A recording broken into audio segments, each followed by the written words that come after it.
আপনার নাম? আমার নাম নিরঞ্জন সিং। কোন ঘাট থেকে দেখছিল? এটা হলিডিয়াম ঘাট ডিমসাগরের মাঝখানে।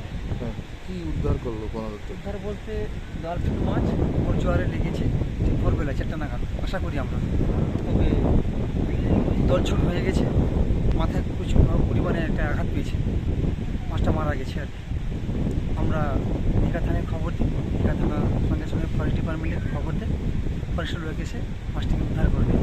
কত বড় ছিল মাছটা? বড় ছিল মোটামুটি না হলে 70-80 কিলো মাছটা হবে। কি কারণে মৃত্যু হয়েছে বলে মনে করছেন আপনারা? স্থানীয়রা মাথায় একটা চোট লেগেছে, চোট লাগার চোট লাগার কারণে মাছটা মারা গেছে। বলছি দাদা, দীঘার সৈকতে একটা ডলফিন পাওয়া গেল, এটা কি প্রজাতি? আমরা প্রায়শই এই ধরনের মৃত বা অর্ধমৃত এরকম কিছু প্রায় দেখতে পাই দীঘার সমুদ্র সৈকতে বা মোহনার দিকে দেখতে পাই। তো আজকে যে ডলফিনের এটা পাওয়া গেছে একটু বিরল প্রজাতি বলেই মনে হচ্ছে, কারণ সচরাচর এই কালারটা দেখতে পারেন না, নীল কালার। তো আমরা ঠিক বুঝতে পারছি না, যদিও দীঘার সায়েন্স সিটি সায়েন্স ওরা পরীক্ষা নিরীক্ষা করে দেখছে। খুব সম্ভবত জলের কিছু প্রবলেম অথবা গভীর সমুদ্রে যে সকল ট্রলার যায় ওতে আঘাত লেগেও এটা হতে পারে।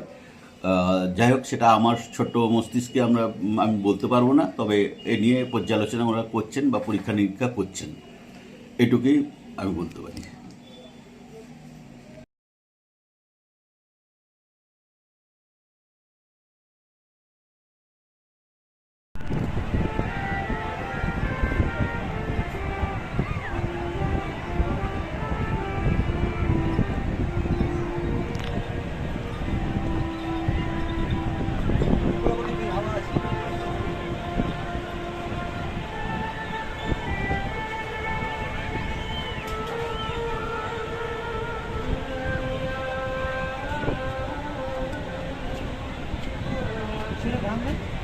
মাথা